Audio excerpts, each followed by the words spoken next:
2 महीने से ज़्यादा वक्त के बाद अब भारत खुलने की तरफ बढ़ चुका है। गृह मंत्रालय ने लॉकडाउन 5.0 की गाइडलाइंस जारी कर दी हैं। इसके तहत कंटेनमेंट जोन के बाहर चरणबद्ध तरीके से छूट दी जाएगी। 8 जून से धार्मिक स्थल भी खोल दिए जाएंगे। इसके साथ ही रेस्टोरेंट और होटल और सैलून खुलेंगे, लेकिन सोशल डिस्टेंसिंग और मास्क पहनना जरूरी होगा। लॉकडाउन को खोलने के लिए गृह मंत्रालय ने 3 फेज की एक लिस्ट तैयार की है। इसी के अनुसार लॉकडाउन को खोला जाएगा। अब जो नए नियम आए हैं उनमें कर्फ्यू का समय भी बदल गया है। देश में नाइट कर्फ्यू अभी भी जारी रहेगा, हालांकि इसके लिए समय में बदलाव किया गया है। अब रात 9 बजे से सुबह 9 बजे तक गैर जरूरी काम से बाहर निकलने पर रोक रहेगी। लॉकडाउन 4 तक यह समय शाम 7 से सुबह 7 बजे तक था। पहला फेज 8 जून से शुरू होगा। 8 जून 2020 से सभी धार्मिक स्थल खुल जाएंगे। होटल, रेस्तरां और दूसरे हॉस्पिटैलिटी सर्विसेज की शुरुआत हो जाएगी। शॉपिंग मॉल्स भी खुल जाएंगे। इनके लिए स्वास्थ्य मंत्रालय की ओर से SOP जारी की जाएगी। दूसरे फेज में सरकार ने school, college, educational training, coaching institutes आदि को खोलने का फैसला जुलाई 2020 में लिया जाएगा। इसके लिए सभी राज्य सरकारों, केंद्र शासित प्रदेशों, संस्थाओं, अभिभावकों और सभी हितधारकों के साथ विचार विमर्श किया जाएगा। ये आखिरी फेज होगा। इसमें भारत में नज़ारा बिल्कुल वैसा ही होगा जैसे 24 मार्च के पहले होता था। अंतर्राष्ट्रीय उड़ानें, metro rail, cinema halls, gym, swimming pool, entertainment park, theatre, bar और ऑडिटोरियम को फेज 3 में खोला जाएगा। हालांकि इससे पहले एक बार स्थिति की समीक्षा की जाएगी। तीसरे चरण में ही सामाजिक, राजनीतिक, खेल, मनोरंजन, सांस्कृतिक गतिविधियों को खोलने का फैसला लिया जाएगा। गृह मंत्रालय की ओर से जारी आदेश में कहा गया है कि देश के सभी कंटेनमेंट जोन में लॉकडाउन 30 जून तक जारी रहेगा। कंटेनमेंट जोन की पहचान जिला अधिकारियों के द्वारा की जाएगी। कंटेनमेंट जोन में केवल जरूरी गतिविधियों की छूट रहेगी।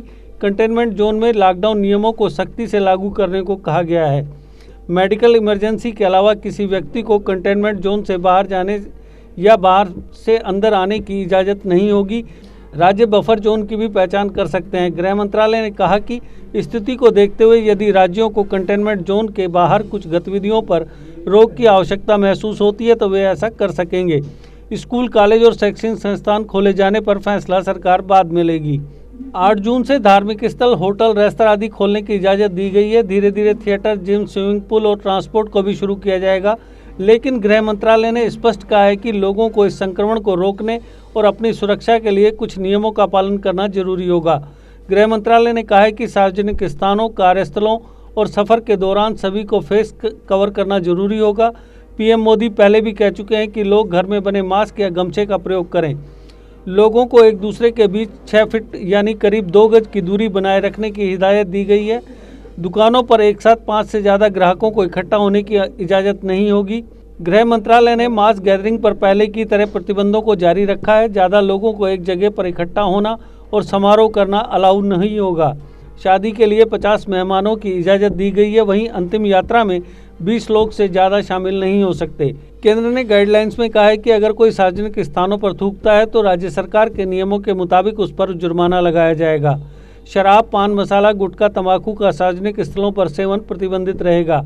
गृह मंत्रालय ने कहा कि जितना हो सके कर्मचारियों से वर्क फ्रॉम होम करवाया जाए और सभी कार्यालयों में ज़्यादा लोगों को इकट्ठा न किया जाए। कार्यालयों, कार्यस्थलों, दुकानों, बाजारों और अन्य स्थानों पर रोटेशन सिस्टम लागू करने के निर्देश दिए गए हैं। 8 जून से मॉल्स खोल दिए जाएंगे। हालांकि सोशल डिस्टेंसिंग और मास्क का इस्तेमाल करना हर जगह जरूरी होगा। इसके अलावा प्रशासन की नज़र इस बात पर होगी कि पहले की तरह मॉल्स में ज़बरदस्त भीड़ ना लगे। मॉल के दुकानदारों को हिदायत दी जा सकती है कि वे सैनिटाइजर तो रखें ही, साथ ही दुकान में अधिक लोगों को जमा ना होने दें।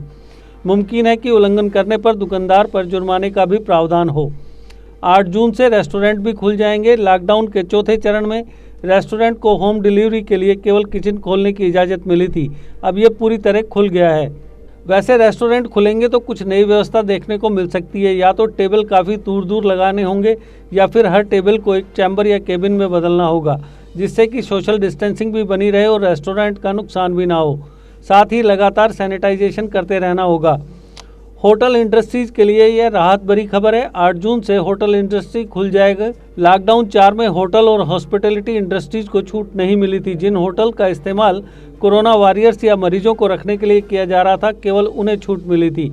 होटल में तो भीड़ अधिक नहीं होती, लेकिन एक ही कमरे तौलिए आदि को कई लोग इस्तेमाल करते हैं। ऐसे में होटलों को खास हिदायत होगी कि वे सैनिटाइजेशन का पूरा ध्यान रखें। बिना स्क्रीनिंग के किसी को भी होटल में रखने की इजाज़त को लेकर भी कुछ नियम बन सकता है। कार्यस्थलों पर आपस में सोशल डिस्टेंसिंग और शिफ्ट के बीच में गैप रखने के निर्देश हैं। शिफ्ट और लंच ब्रेक के बीच में भी समय होना चाहिए। कंटेनमेंट जोन में 30 जून तक लॉकडाउन रहेगा। कंटेनमेंट जोन में सिर्फ जरूरी सेवाओं की ही इजाज़त होगी। इस बात का खास ध्यान रखा जाएगा कि कंटेनमेंट जोन में लोगों का मूवमेंट ना हो। कंटेनमेंट जोन में कॉन्टैक्ट ट्रेसिंग और घर घर का सर्विलांस होगा। राज्यों की तरफ से कंटेनमेंट जोन के बाहर बफर जोन तय किए जा सकते हैं, जहां नए मामले आने की अधिक संभावना हो। इन बफर जोन में जिला प्रशासन अपने विवेकानुसार पाबंदियां लगा सकता है। एक से दूसरे राज्य में जाने का प्रतिबंध पूरी तरह से हटा लिया गया है। राज्य में भी एक जिले से दूसरे जिले में जा सकेंगे, लेकिन सोशल डिस्टेंसिंग का पालन करना होगा। कहीं आने जाने से पहले किसी की कोई इजाज़त लेने की ज़रूरत नहीं होगी। हालांकि राज्यों को अगर कहीं लगता है तो वह पाबंदियां लगा सकते हैं, जिसकी जानकारी वे पहले से ही दे देंगे। अनलॉक 1 में भी 65 साल से अधिक के बुजुर्गों और 10 साल से कम उम्र के बच्चों के लिए दिशा निर्देश हैं कि वे बाहर ना निकलें जब तक कि कोई मेडिकल इमरजेंसी या कोई और बहुत ही ज़रूरी वजह ना हो। आरोग्य सेतु ऐप की वजह से कोरोना के रिस्क के बारे में काफ़ी कुछ पता चल जाता है। ऐसे में सभी दफ्तरों को कहा गया है कि वे सुनिश्चित करें कि हर कर्मचारी के मोबाइल में आरोग्य सेतु ऐप हो, जिनके पास भी स्मार्टफोन है। जिला प्रशासन की ओर से भी लोगों से आरोग्य सेतु ऐप इस्तेमाल करने को कहा जा सकता है। अब राज्य सरकारों को अधिक ताकत दी गई है। राज्य सरकारें ही तय करेंगी कि कैसे राज्यों में बसें और मेट्रो सेवाएं शुरू होंगी। केंद्र सरकार ने तो प्रतिबंध हटा लिया है, लेकिन राज्य सरकार अपने स्तर पर पाबंदियां लगा सकती है। जैसे कि मध्य प्रदेश ने पहले ही घोषणा कर दी है कि वहां पर लॉकडाउन 15 जून तक लागू रहेगा। JK Update is fastest growing media house in J&K with 1.5 crore monthly views. JK Update is a best platform for advertise your brands and services. If you want to advertise your products and services, please contact us on this number. Mr. Sushil Sharma, 705-109-1804. Update रहें हमारे साथ।